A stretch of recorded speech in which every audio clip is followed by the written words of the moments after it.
Su chi sia stato Licio Gelli si sono scritte centinaia di migliaia di pagine e molte sono state anche le interviste rilasciate dallo stesso Venerabile. Gelli è stato molte cose, ma se si volesse mettere in luce la sua vera natura, ci si potrebbe forse limitare a 3 definizioni. Certo, era un fascista, ma un fascista ben consapevole che il fascismo non sarebbe mai tornato. Certo, era massone, ma della fratellanza umana e della crescita interiore dell'uomo non si è mai curato. Considerando poi che la massoneria dal fascismo era stata messa al bando, ecco che si può scorgere la vera natura di quest'uomo, per il quale gli ideali, veri o presunti, erano solo la giustificazione al proprio comportamento. Dall'ultimo processo di Bologna, Gelli esce inoltre come mandante di stragi. Ma essenzialmente Gelli è stato 3 cose: una spia, un trafficante di armi, ma soprattutto un ricattatore. Ha ricattato tutti, anche quelli sopra di lui, perché il ricatto è l'arma più potente per ottenere ciò che vuoi e per evitare che ti buttino via quando sei diventato troppo ingombrante. Lei ha parlato della sua volontà di far chiarezza su tutto, a volto aperto. Ecco, questo è un impegno che si assume ora ufficialmente di fronte all'opinione pubblica, di fronte a questa telecamera? Certamente, lo sto assumendo ufficialmente e lei vedrà che io provvederò a chiarire punto per punto. Senza reticenze? Senza reticenze, soltanto con la verità.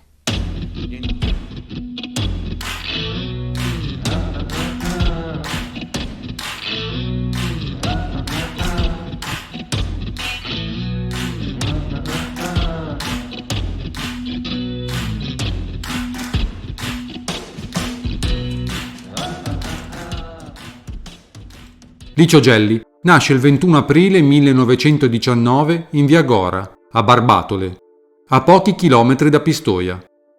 Ettore e Maria Gori, i genitori, riescono appena a sbarcare il lunario, lavorando in un piccolo mulino nella proprietà dei Sozzifanti, una famiglia di sangue blu, che ha dato anche un papa, Clemente IX.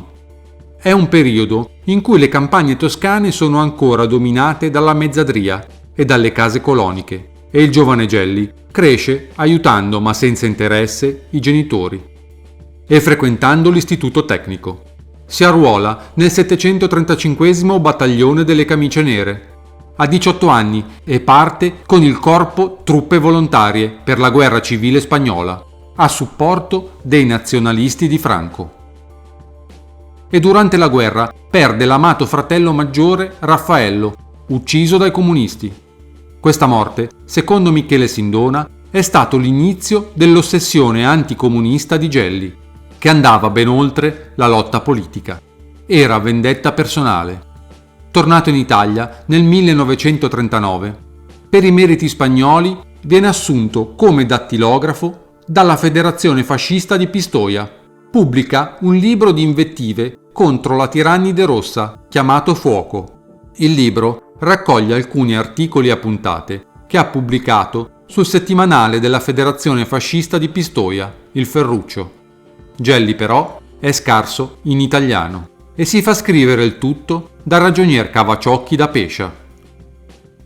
Sono arrivato dopo a Pistoia, ricevetti dal federale una comunicazione che Mussolini desiderava incontrarmi. Sono stato a Roma, sono andato a Palazzo Venezia. Le dirò questo, ebbi una grande emozione quando mi ha preso, mi ha stretto la mano e quando mi ha abbracciato, chiedendomi dopo che la mia famiglia aveva dato già un grosso contributo alla causa fascista e che cosa avrei voluto e desiderato fare. E io le dissi servire il partito. E lui chiede di conoscere il mondo dei servizi segreti e viene mandato ai corsi di preparazione politica alla Farnesina, da dove esce con il grado di ispettore nazionale, che gli dà una nuova destinazione, Cattaro, in Montenegro. Ma quando esce dal corso, Gelli è già una spia del SIM, il servizio segreto fascista. Le autorità del Regno di Jugoslavia hanno deciso intanto di mettere in salvo il tesoro nazionale, a bordo di 2 sommergibili britannici che avrebbero dovuto salpare prima dell'arrivo delle forze dell'asse, le forze italo-tedesche che nell'aprile del 1941 avevano dato vita all'invasione. L'operazione non ebbe esito a causa dell'arrivo dall'Albania di un reparto di celere del Regio Esercito.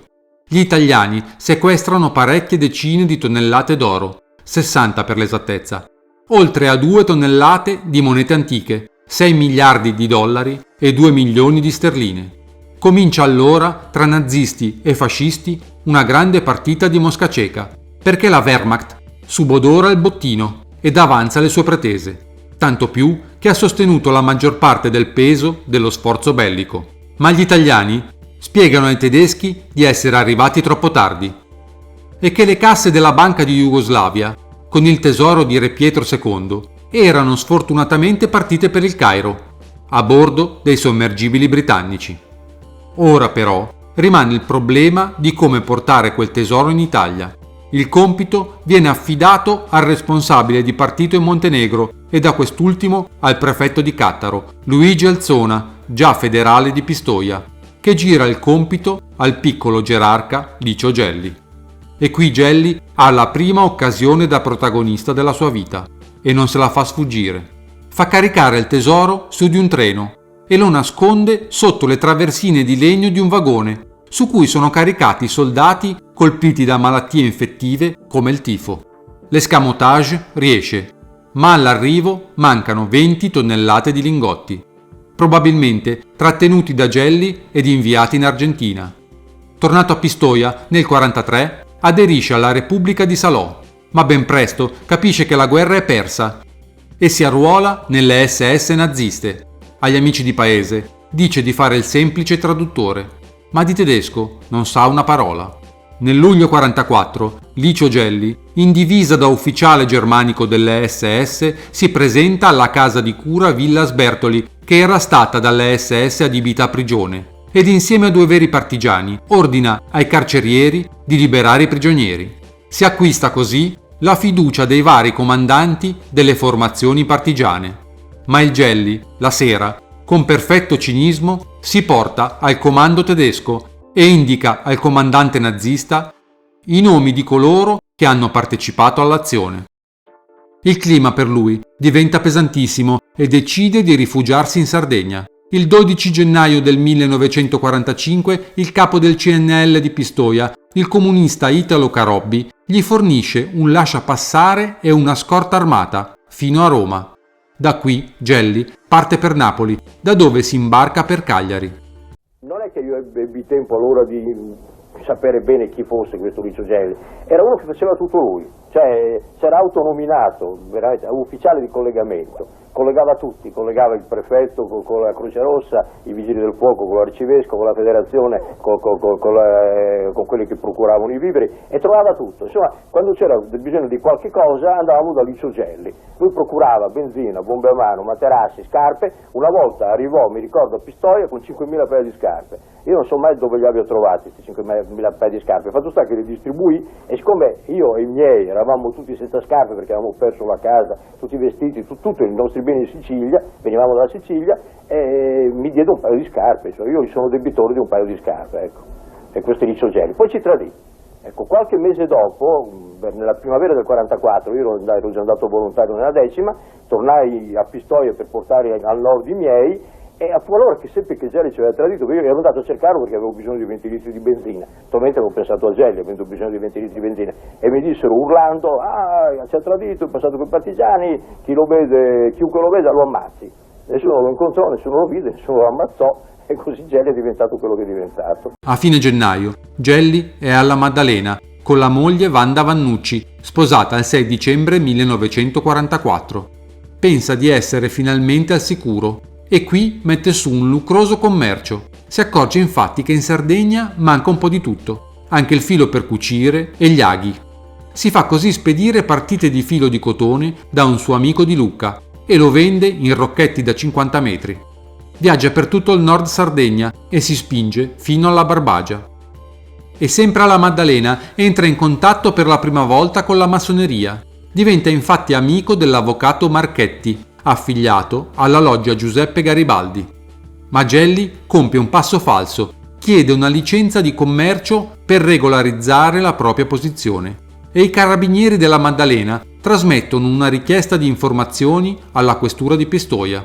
I carabinieri scoprono così che quel giovane toscano era ricercato per vari delitti commessi sotto il fascismo e soprattutto per il sequestro di Giuliano Bargiacchi, figlio di un collaboratore dei partigiani. Dopo un primo interrogatorio, Licio Gelli viene trasferito prima a Sassari e poi al carcere di Buoncammino, a Cagliari.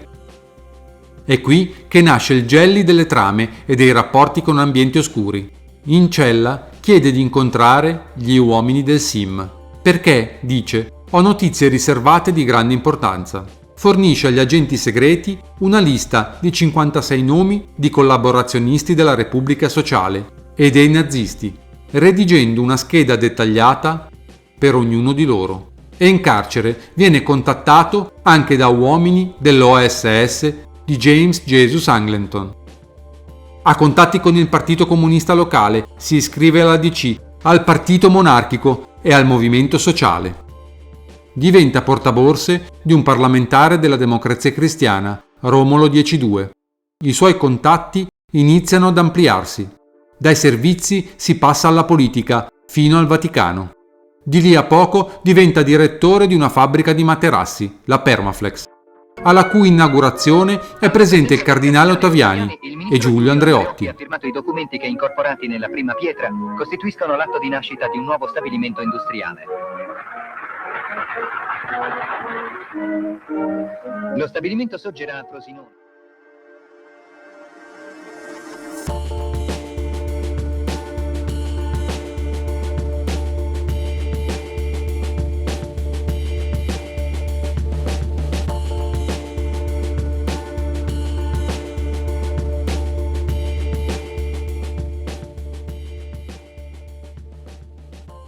La prima commessa dell'azienda è della NATO. Licio Gommina, come era stato soprannominato prima della guerra di Spagna, è ormai diventato l'uomo dei misteri. Nel 1998, in una perquisizione a Villa Vanda, nelle fioriere vengono rinvenuti 164 kg di lingotti d'oro. La Guardia di Finanza è andata a colpo sicuro, senza metal detector. Qualcuno ha parlato. E da quel sequestro, forse, una piccola parte dell'oro di Cattaro è stata venduta in un'asta del 2005 per 2,5 milioni di euro.